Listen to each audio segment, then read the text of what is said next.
So you're probably wondering why on earth I'm doing this. So I used to be a member of a few theatre groups until they politely insisted that I left. Turns out I took amateur dramatics a little bit too literally in that I was shit.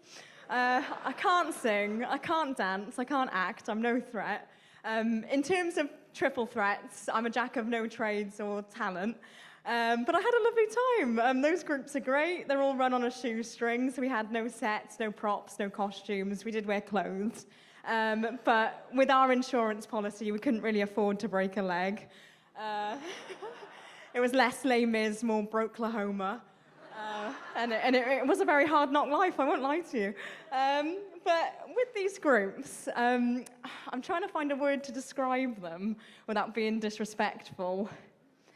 Incestuous? Not like brother-sister stuff or anything like that, but if you put a load of young people in a chorus line, they're going to canoodle. And the only problem with that is that there's a little bit of a straight man shortage, or as I saw it, a supply and demand problem. So it's kind of one of the only groups that I've been a part of where straight men are the minority, aside from like my days at Slimming World. I recognise some of you actually. Are we on for a loss this week, Deb? But it was kind of like, have you seen that episode of Clarkson's Farm when it's like mating season and they release those two rams into the field of ewes? Like, we just call that a rehearsal. Sorry, Mum. So, yeah, but it was great. I think one occupational hazard is that you can end up with a boyfriend who's in the theatre. And let me tell you, it is hell on earth. You have to watch them kiss so many people, none of which are you, and you can't say anything. Everyone will be like, oh, darling, don't worry, it's just a stage kiss. Jack and Bunty have the utmost respect for your relationship. Do they bugger? But you can't, again, they can do what they want on that stage. It's like the Purge up there, honestly, anything goes. Defund the arts, that's what I'm saying. Once these people have experienced the bright lights of Robbyn Memorial Hall, you've lost them. You have. So I went in search of sad, lonely, single men. So I took up running. I turned up to my local park run in my running vest, which I now know is the athletic equivalent of a chastity belt. So I had my water, my sweet treat, my Rubik's Cube in case I got bored.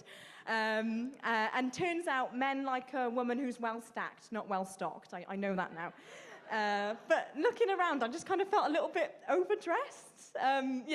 Once these men enter these parks, they're at one with the squirrels. They've forgone all their earthly possessions. It's just Frank and his Fitbit against the world.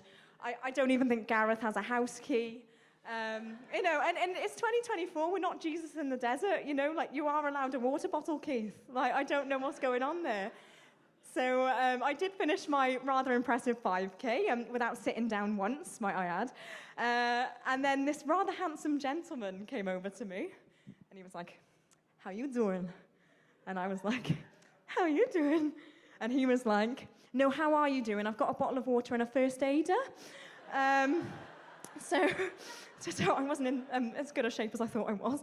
But we got chatting, and I don't know if it was his charming smile or the cardio, but something took my breath away.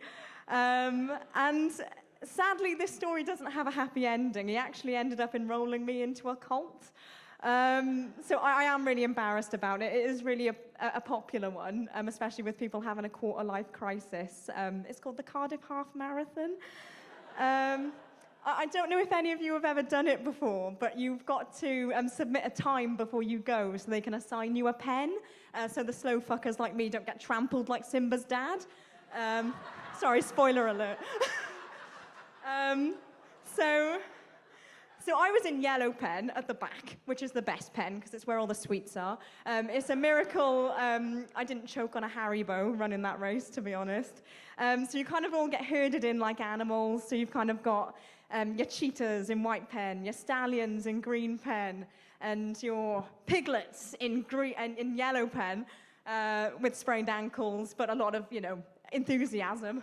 So it was just kind of me, someone's nan, and the guy with the fridge on his back, and we were just trying to finish before the roads reopened. And we did. But it's really weird when you do finish because you're just kind of like spat back into town and you're staggering and you're stinking and you're holding your free banana. It is like coming out of a bottomless brunch. You're like, what planet am I on? It's so weird. So obviously running, it didn't do miracles for my love life. So I decided to take it old school, and hit the clubs. So I took up golf. So I've been a caddy now for a few months, and turns out those men really appreciate a well-stocked woman. Thank you. Bye.